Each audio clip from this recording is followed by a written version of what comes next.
Et l'autre, ce qui est à l'intérieur, là, ça s'appelle mangoustan. Mangoustan, je connais. Voilà, là c'est le meilleur fruit. C'est le même nom même. C'est rare.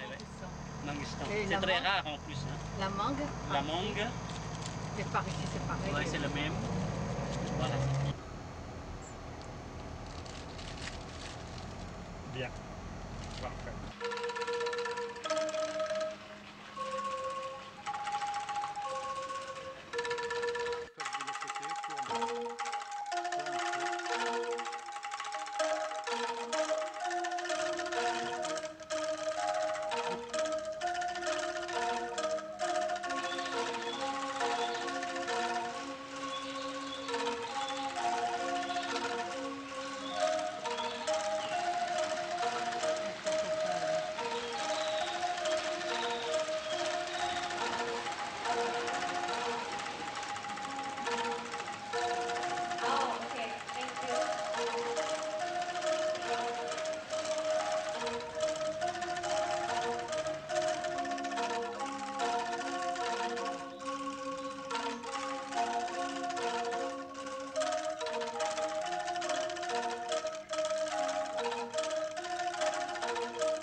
Bali, l'île des dieux, est l'une des plus petites îles d'Indonésie.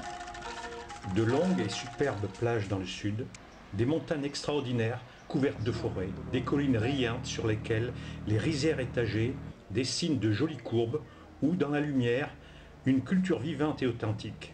Et surtout, l'essentiel, une population d'une étonnante gentillesse, d'une douceur de tous les instants.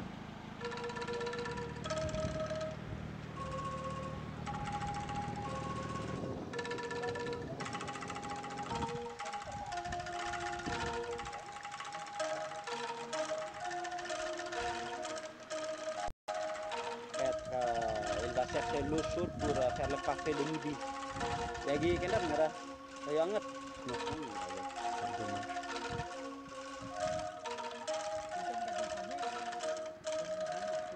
L'Indonésie reste un formidable réservoir naturel. Faune, flore, mer, volcans et espèces uniques. L'Indonésie possède le troisième domaine forestier tropical du monde après le Brésil et le Zaïre. Bali est une enclave hindouiste en archipel musulman. De nos jours, l'islam ne s'est toujours pas imposé à Bali, contrairement à ce qui s'est passé dans le reste de l'Indonésie, et l'influence hindoue reste omniprésente. Selon l'une des légendes sur la naissance de Bali, l'île aurait été plate à l'origine. Fâchés de l'influence musulmane de Java, les dieux hindous vinrent installer leur résidence et leur trône à Bali. Et c'est ainsi que naquirent les volcans Batur, 1700 mètres, Batuka, 2315 mètres, et Gunung Arung, 3110 mètres.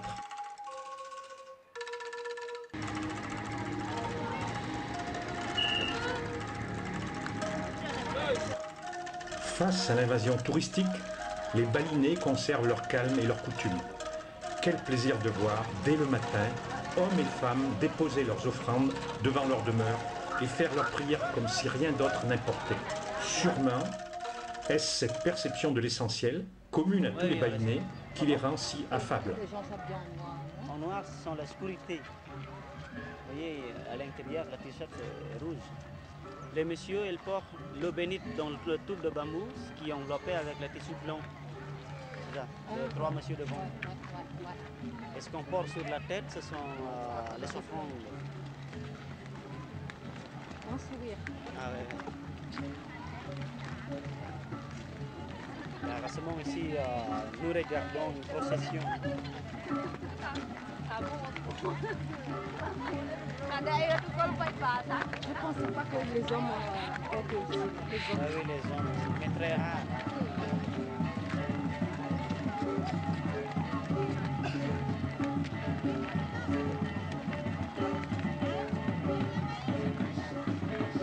Alors, derrière, il y a les hommes qui jouent la musique. Ils continuent avec le cymbale.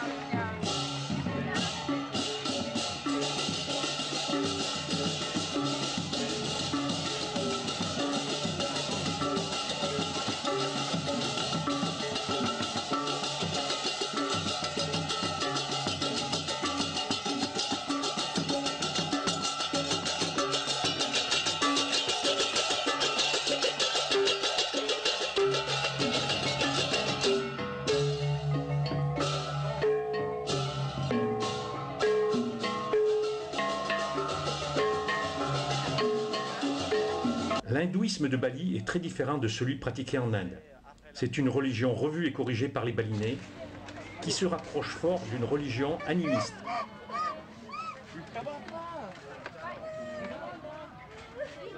En effet, les balinais sont très proches de la nature et consacrent beaucoup de temps à la religion. Chaque jour, les dieux reçoivent leurs offrandes. Il y a les fêtes au temple de quartier, de village, les rites de purification, les processions, les danses, les crémations.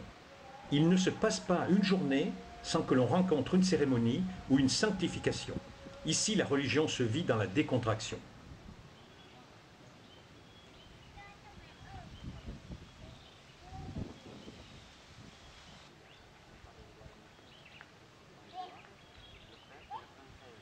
La vie sociale ne laisse aucune place à l'individualisme. C'est pourquoi les bâtiments publics, principalement les temples, tiennent une place aussi importante dans la structure du village.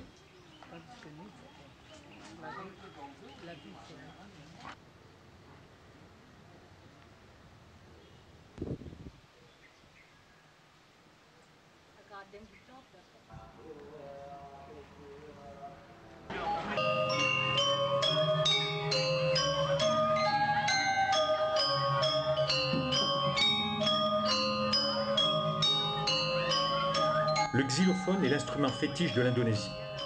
Mais non pas un, mais tout un orchestre, appelé gamelan. Ces notes aiguës retentissent à chaque instant dans la campagne balinaise, trahissant le voisinage d'une fête ou d'une crémation. Comme tout orchestre, ces ensembles de percussions associent différents groupes d'instruments.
Les Indonésiens sont vraiment les maîtres du travail sur bois.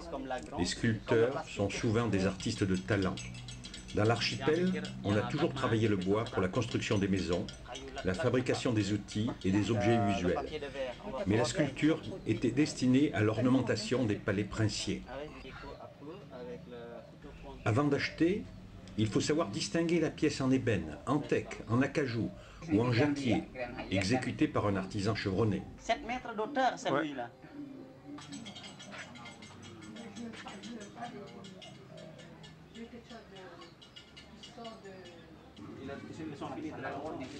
Non, mais il demande combien? C'est ça.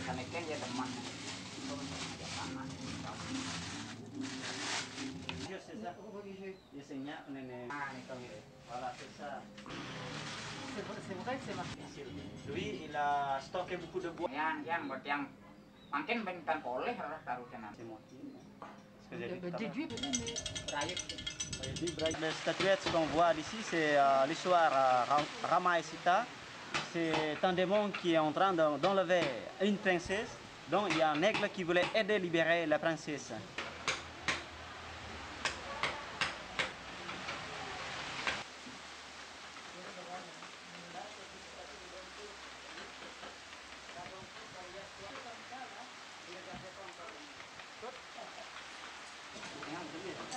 Alors, pour l'après, on peut mettre à l'intérieur.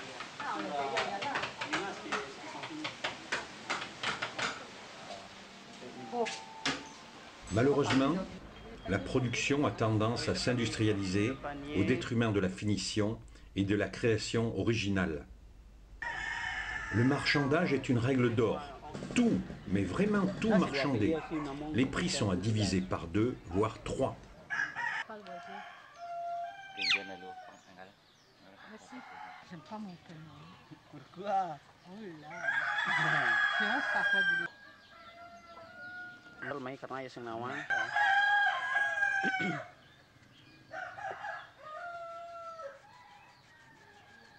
Mi.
Afin de mieux connaître les conditions de vie des balinais, leurs us et coutumes, il est possible de découvrir l'environnement d'une maison balinaise. Suivons notre guide. Alors ici, il y a le pilon pour appuyer les épices. Les épices. Voilà. 4 heures ou 5 heures. Oh là. Qu'est-ce qu'ils font, la prière? Non, on ne fait pas le prière. Ah bon. À 5 heures pour préparer Le repas. les outils pour travailler. Comme les paysans, ils préparent d'abord la sarrou ou la pioche. Mhm. Et comme cette dame, elle travaille directement faire bouillir de l'eau pour faire le café. l'irrigation, etc. Donc, là c'est l'autre race. Là comme ça c'est fini. Et c'est Et pas plus que ça. pas plus. Ça, c'est les feuilles de pois. C'est la feuille de. Comment ça s'appelle comme.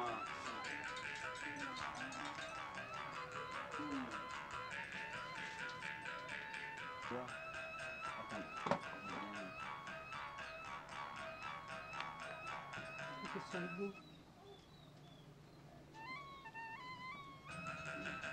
Parce que toute la feuille à la maison c'est. Mais tu perds tu permets à là c'est l'assiette qu'on fait en bois de cocotier. Bois de cocotier. Oui, on taille comme ça pour faire une assiette. Oui. C'est typique, mais on ne trouve pas. Dans beaucoup de villages dépourvus de ressources hôtelières, il est possible de loger chez l'habitant. Ne pas compter sur une chambre individuelle, mais juste un lit. Il faut toujours s'adresser au chef du village. Les villageois sont très hospitaliers et gentils.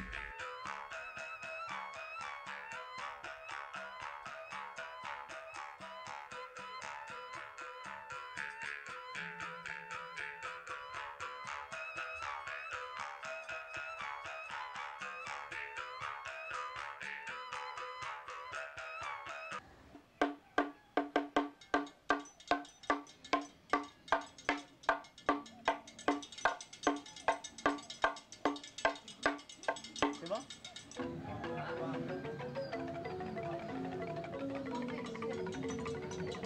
Lors de la visite des temples, il est indispensable de se ceindre la ceinture, soit avec sa propre écharpe, soit de louer un sarang, ou mieux, l'acheter.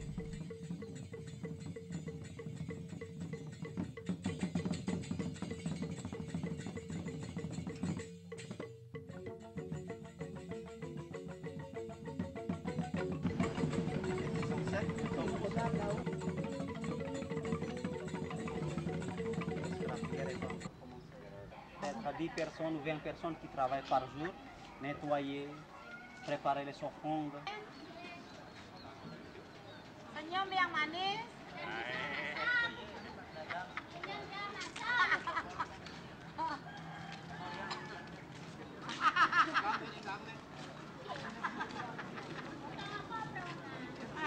Yang mau doang di belakang mah.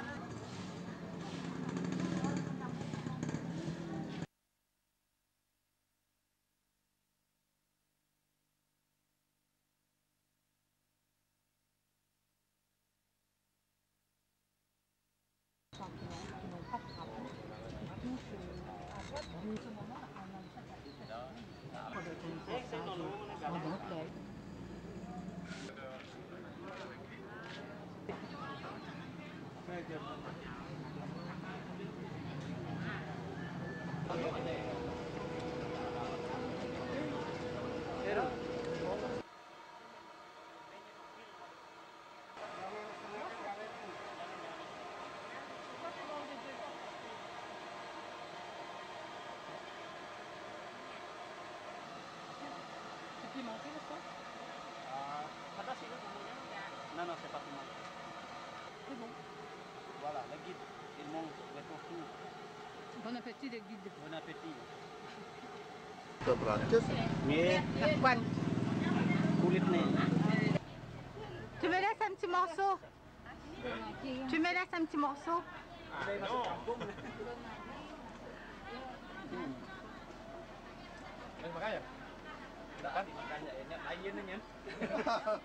Cái này vô hả mấy ư? Có dê này em lấy người. Có mình đâu này.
la porte d'entrée.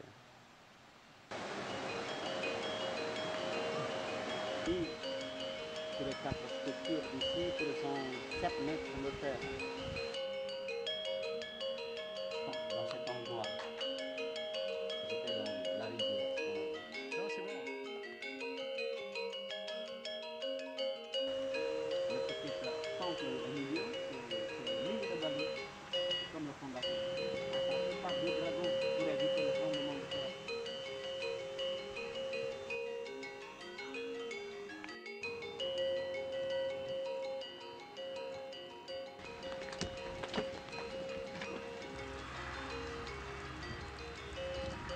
Nord-est, sud-est, 9 comme le qui l'ouvre, vous passez à côté, ça sent parfumé. Parce que qui est à l'intérieur, il est presque très haut. La fleur est encore plus parfumée. C'est eux qui laissent passer le bien, c'est eux aussi qui bloquent les mauvaises. Une fois, vous voyez un monsieur qui porte l'offrande sur la tête, même sans tenir, hein, il va monter sur les marches.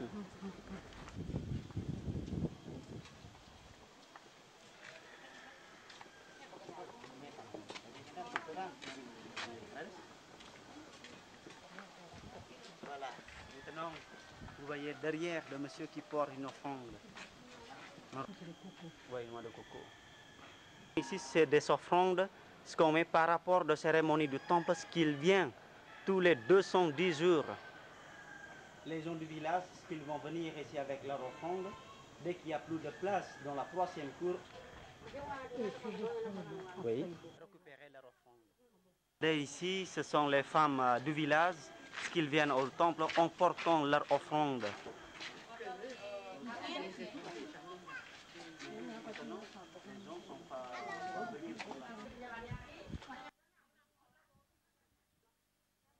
Quand il n'y a pas de cérémonie, tous les hôtels dans ce temple sont fermés. On ne voit rien. Les touristes peuvent entrer à l'intérieur. Ici, c'est autorisé.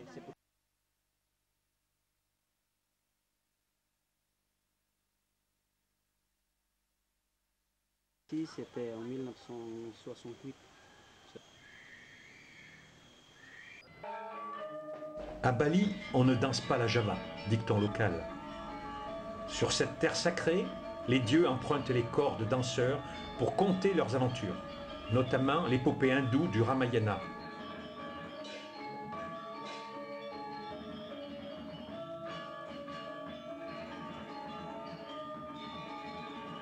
Chaque jour, le bouche à oreille indique quelque part dans l'île un ou 2 temples où une cérémonie devient prétexte à ces représentations de théâtre dansé.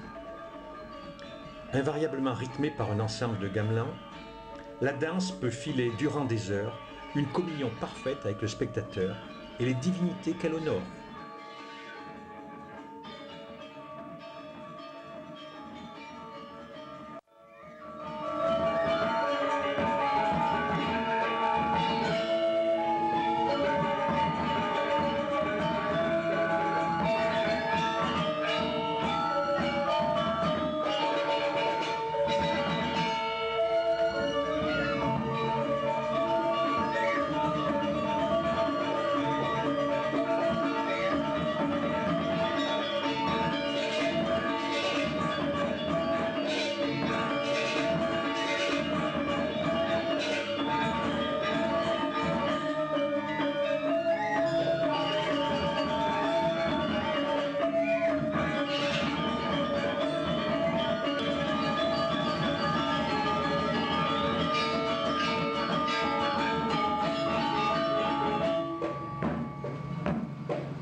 Les combats de coqs sont officiellement interdits depuis quelques années.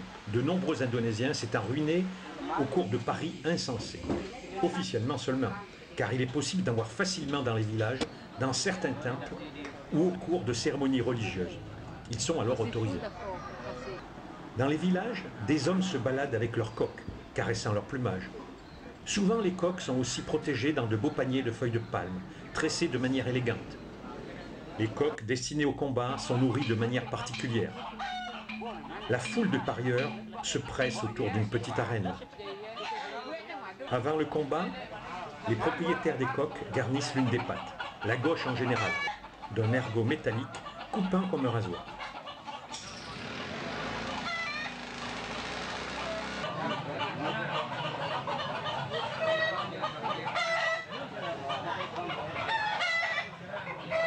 Il y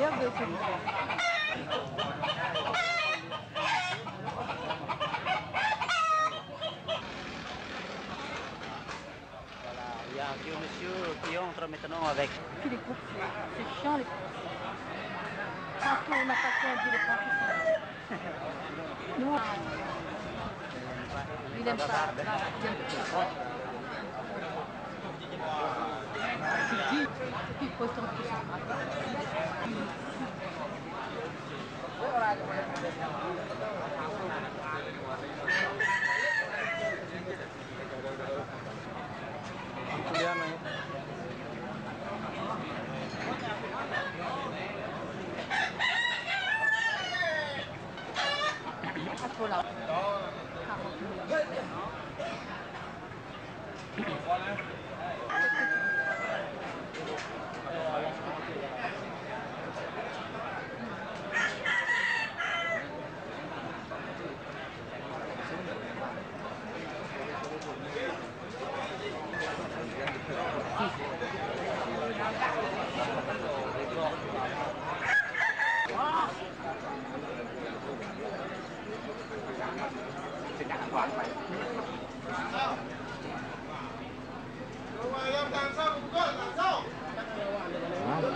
On va laisser maintenant.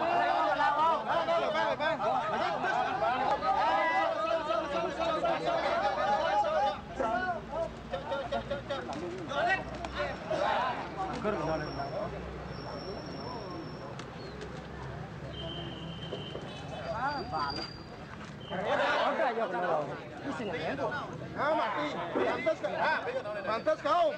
Apa yo mati? Oh, mana bongko mati ya yo kurang mati. Bising. Biar pan mati. Biar. Yo yo mana lo tete wo lemna wo. Udah tok. Ya nu ne sabur. Gunur abang nanu dong, Mas. Ken maluan tok kalah yo. Ken maluan pak kalah. Ilut kerang apa bang Pak? Ilut deh. Ilut dah. Solas lep. Iya. Taruh be. Pocok kau. Tahu sing hidang dan ni ada mata ni lek. Kalau sing hidang sih. Sont égales. Tous les deux sont morts. Nah.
qui a gagné? Qui a gagné, c'est lui. Voilà, c'est encore ce qui a gagné tout à l'heure. A gagné celui-là. C'est bon.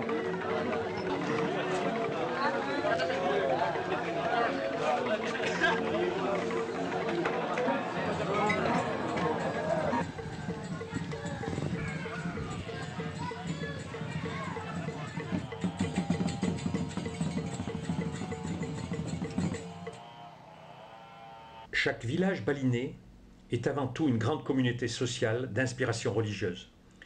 L'unité est faite par un conseil composé d'hommes qui choisissent un chef de village. Chaque propriétaire de rizière appartient à une coopérative agricole qui réunit dans un travail collectif tous ceux dont les terres bénéficient de la même source d'irrigation. Bali est béni des dieux parce qu'ils ont béni ses sols. Sa richesse est la résultante d'une équation à 3 paramètres: fertilité des terres, climat idéal et travail de l'homme. Il est rare que la main humaine ait su redessiner la terre pour qu'elle donne le meilleur d'elle-même avec un tel doigté, une telle dextérité. On ne cesse de s'extasier devant les formes voluptueuses, féminines et gourmandes de ces terrasses qui composent le paysage. Le riz qu'on y cultive fournit à la population sa nourriture de base. 20% de la surface cultivable est consacrée au riz.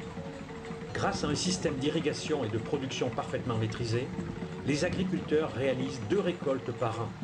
La productivité des parcelles, aussi rustiques que semblent être les exploitations, est pourtant parmi les plus élevées du monde. Le riz a besoin d'eau.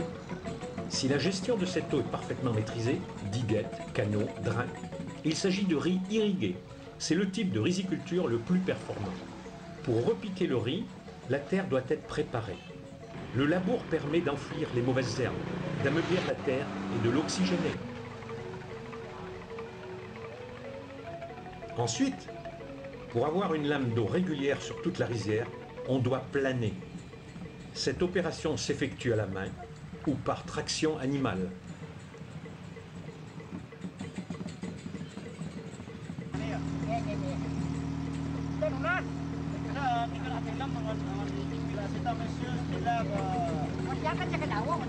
Le riz est d'abord semé, très serré, dans une pépinière à part, sur une petite parcelle.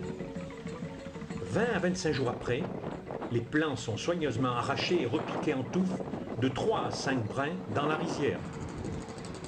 Chaque touffe doit avoir un espace suffisant pour bien se développer.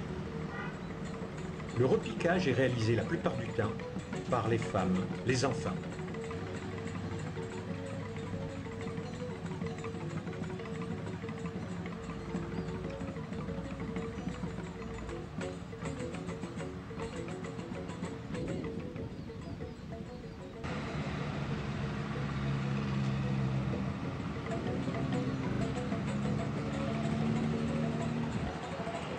Avec le repiquage, qui donne au riz une certaine avance végétative, le maintien d'une lame d'eau limite le développement des mauvaises herbes. La moisson a lieu 30 jours environ après la floraison et en général 100 jours après le repiquage. L'eau a été évacuée de la rizière 1 à 2 semaines auparavant afin de favoriser la maturation et de faciliter la récolte. Selon les régions ou les moyens du riziculteur, le riz est récolté en le fauchant avec sa paille ou en coupant seulement les panicules. Récolté, le riz est battu afin de séparer les grains de la paille. Cette opération s'effectue à la main en frappant les panicules sur des fûts ou autres supports.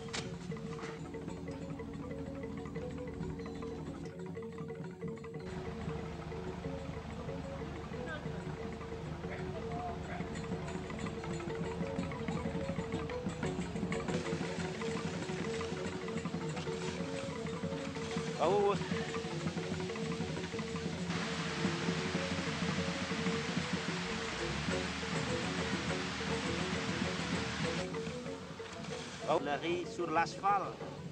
Quelquefois, le camion passe sur le grain de riz. C'est bizarre. La dame. cappuccino.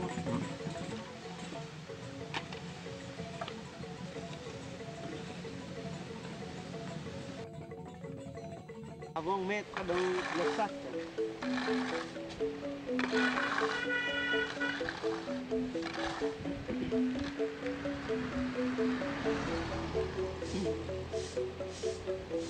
Voilà.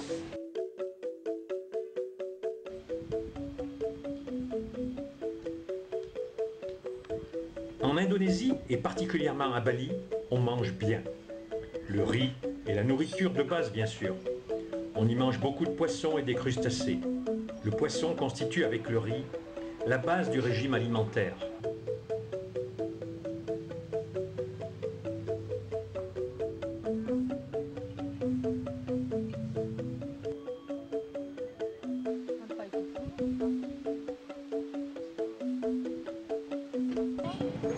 On roule les mains.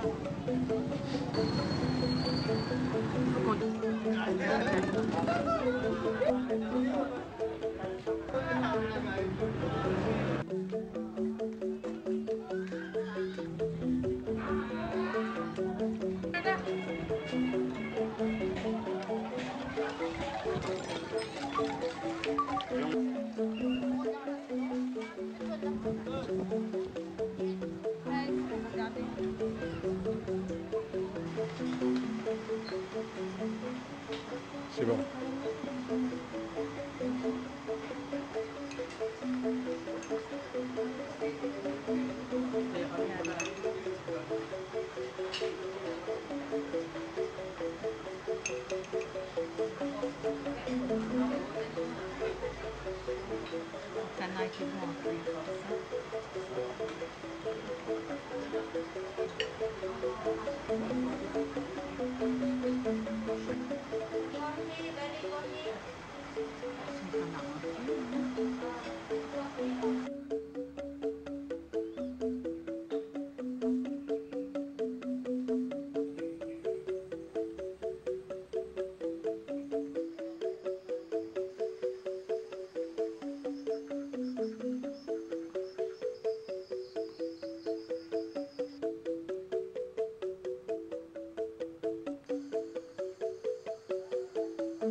Quelqu'un qui utilise le serpette.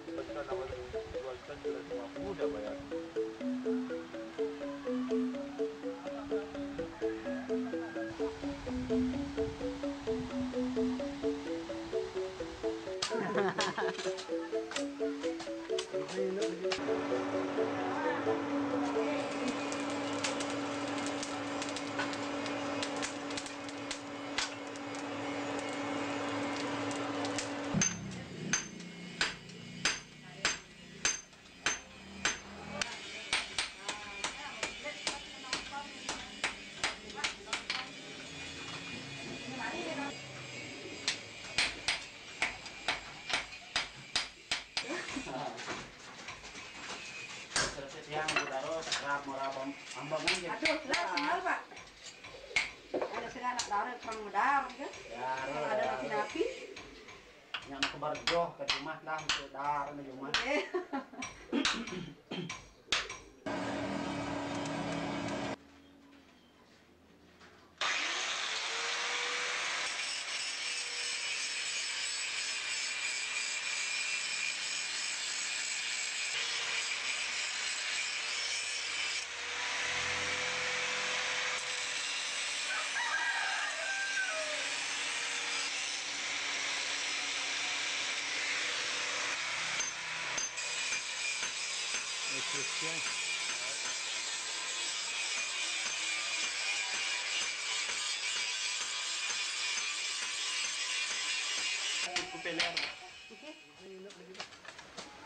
Ah, keliling.